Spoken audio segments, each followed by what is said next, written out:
Operation خلافت part 2۔ جب اس سارے واقعے میں ملوث کرداروں کو گرفتار کر لیا گیا تو وزیر اعظم بے نظیر بھٹو سے اس وقت کے army chief general Abdul Waheed Kakar نے فون پر رابطہ کر کے ملاقات کا وقت مانگا۔ اصل منصوبہ کیا تھا؟ راولپنڈی پہنچنے پر سب سے پہلے میجر جنرل ظہیر الاسلام عباسی کو اس معاملے سے آگاہ کیا گیا، کیونکہ یہ سارا منصوبہ انہیں امیر المومنین بنا کر ملک میں خلافت قائم کرنے کا تھا۔ Army chief general Abdul Waheed Kakar نے 30 ستمبر 1995 کو GHQ میں معمول کا کور کمانڈر اجلاس طلب کر رکھا تھا، اور منصوبہ یہ تھا کہ army chief general Abdul Waheed Kakar اور کور کمانڈر کانفرنس کے لیے آئے ہوئے جرنیلوں کو ان کی رہائش گاہ کے لیے دیے گئے کمروں سے گرفتار کیا جائے گا، جس کے بعد راتوں رات میجر جنرل ظہیر الاسلام عباسی کو نیا آرمی چیف تعینات کر کے صدر مملکت فاروق احمد لغاری اور وزیر اعظم بے نظیر بھٹو کو گرفتار کر کے حکومت کا تختہ الٹنا اور پھر جنرل ظہیر الاسلام کا قوم سے خطاب کروانا تھا۔ اس مجوزہ خطاب کو عدالتی ریکارڈ کا حصہ بنایا جا چکا ہے، جس سے پتہ چلتا ہے کہ اس مقصد کے لیے فوجی جوانوں کے بجائے کشمیر اور افغانستان سے جہاد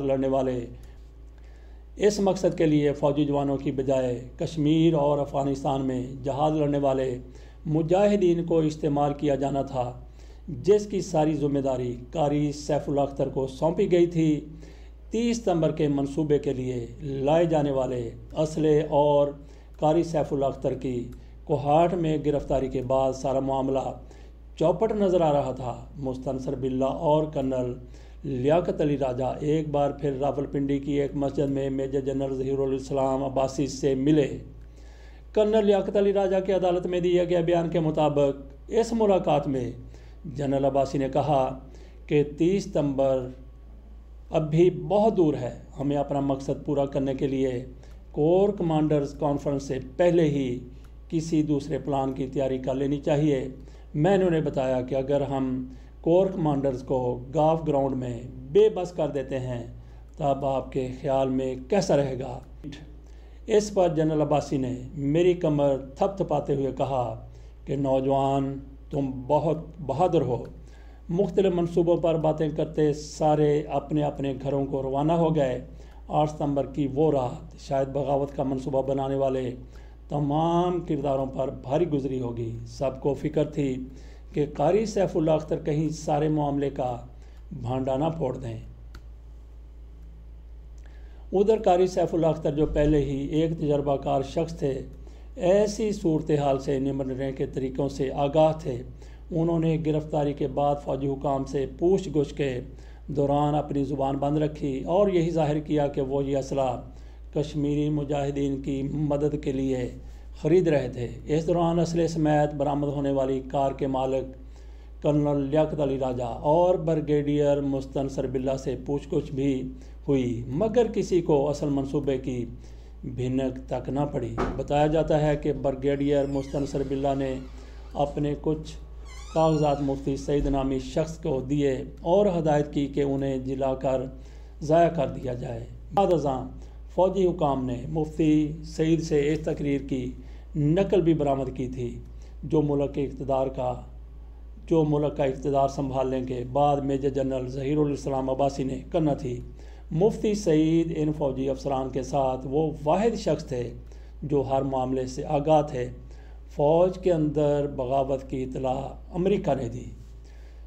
بریگیڈیئر مستنصر باللہ نے غیر قانونی قرار دے کر ضبط ہو چکی اپنی کتاب میں دعویٰ کر رکھا ہے کہ امریکہ نے پاکستان کو 17 ستمبر 1995 کو خفیہ اطلاع دی تھی کہ کوہاٹ سے برآمد ہونے والا اسلحہ دراصل کشمیر کے لیے نہیں بلکہ فوج کے اندر بغاوت کے لیے استعمال کیا جانا تھا۔ مستنصر باللہ کے مطابق انہیں اور ان کے ساتھی کرنل لیاقت علی راجہ کو اسی اطلاع کے فوری بعد گرفتار کر لیا گیا تھا۔ مستنصر باللہ کے مطابق 25 اور 26 ستمبر 1995 کو کرنل لیاقت علی راجہ ہمت ہار گئے اور انہوں نے حکام کو آپریشن خلافت کا مکمل منصوبہ اور تمام افراد کے نام بتا دیے۔ جو فوجی حکام نے 100 فوجی افسران کو پکڑ کر ان سے تفتیش شروع کر دی۔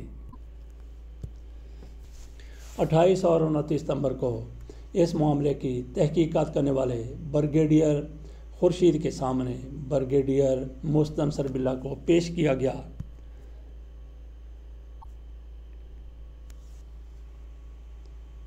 اور ان سے مخاطب ہو کر بتایا گیا آپریشن خلافت ختم ہو گیا۔ کور کمانڈر راولپنڈی کا کردار۔ فوجی حکام کی تفتیش کے دوران یہ بات بھی سامنے آئی کہ ایک موقع پر بریگیڈیئر مستنصر باللہ اس وقت کے corps commander Rawalpindi lieutenant general Ghulam محمد ملک کے بھی بڑے پرستار تھے۔ غلام محمد ملک چونکہ مذہبی دھن رکھنے والے شخص تھے، اس لیے مستنصر باللہ نے ایک موقع پر یہ پلان بھی کیا تھا کہ آرمی چیف کی ملک میں عدم موجودگی کے دوران ان سے درخواست کی جائے کہ وہ اقتدار پر قبضہ کر لیں، مگر یہ نہ ہو سکا۔ بریگیڈیئر مستنصر باللہ ان سے خصوصی شناسائی رکھتے تھے اور دعویٰ کرتے تھے کہ مذکورہ افسر کو ان کے آپریشن کی ساری تفصیلات کا علم ہے۔ تاہم جب اس وقت ملٹری انٹیلیجنس کے سربراہ میجر جنرل علی قلی خان کو کور کمانڈر راولپنڈی کے بارے میں علم ہوا تو مبینہ طور پر وہ انہیں گرفتار کرنے کے لیے گئے بھی، تاہم کمانڈر کو اس سے پہلے ہی پتہ چل گیا کہ ملٹری انٹیلیجنس کو ان کے بریگیڈیئر مستنصر باللہ سے تعلق کا پتہ چل چکا ہے۔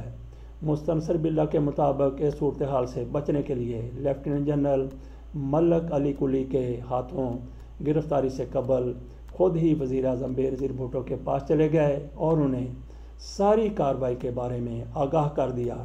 اس وقت بے نظیر بھٹو ملک کی وزیر اعظم تھیں۔ ابتدا میں انہیں اپنے اور فوج کے خلاف بغاوت کے بارے میں علم نہیں تھا۔ جب اس سارے واقعے میں ملوث کرداروں کو گرفتار کر لیا گیا تو وزیر اعظم بے نظیر بھٹو سے اس وقت کے army chief general Abdul Waheed Kakar نے ایک شام فون پر رابطہ کیا اور بے نظیر بھٹو سے ملاقات کا وقت مانگا۔ محترمہ بے نظیر بھٹو نے اگلی صبح آرمی چیف کو پہلے ملاقاتی کے طور پر وقت دے دیا۔ اس وقت تک یہ معاملہ وزیر اعظم کے زیر نگرانی کام کرنے والے خفیہ ادارے انٹیلیجنس بیورو آئی بی کے علم میں آ چکا تھا۔ اس وقت انٹیلیجنس بیورو کے سربراہ میجر ریٹائرڈ مسعود شریف یاد کرتے ہوئے بتاتے ہیں کہ میں نے وزیر اعظم کو رات گئے فون کیا اور کہا کہ محترمہ انتہائی اہم نوعیت کا معاملہ ہے، مجھے کل آپ سے ضرور ملنا ہے اور ہماری ملاقات آپ کے پہلے ملاقاتی سے پہلے ہونی چاہیے۔ مسعود شریف بینستور کہہ رہے تھے کہ وہ وزیر اعظم کی آرمی چیف سے ملاقات سے قبل ان سے ملاقات کے خواہش مند ہیں۔ وزیر اعظم نے الگ صبح ملاقات کا وقت دے دیا، جس پر آئی بی چیف وزیر اعظم ہاؤس اسلام آباد مقررہ وقت پر پہنچ گئے۔ میں نے وزیر اعظم کو بتایا کہ فوج کے کچھ افسران کو گرفتار کر لیا گیا ہے، وہ وزیر اعظم اور فوجی قیادت کو قتل کر کے ملک پر قبضہ کرنا چاہتے تھے۔ وزیر اعظم نے میری بات اطمینان سے سنی۔ وہ حیران ضرور ہوئیں، لیکن مجھے اچھی طرح یاد ہے کہ ان کے چہرے پر کوئی پریشانی نہیں تھی۔ انہوں نے حیرت کا اظہار کرتے ہوئے اتنا کہا کہ نہ جانے کوئی ایسا سوچ بھی کیسے سکتا ہے۔ وزیر اعظم نے ساری باتیں سنی اور پھر ان کے اگلے اہم ملاقاتی سے ملاقات ہوئی، جس نے انہیں فوجی افسران کی گرفتاری کی بریکنگ نیوز دی، جو شاید پہلے ہی وزیر اعظم کے پاس موجود تھی، تاہم کسی کو یہ ظاہر نہ کیا گیا کہ بے نظیر پہلے سے ہی سب جانتی ہیں۔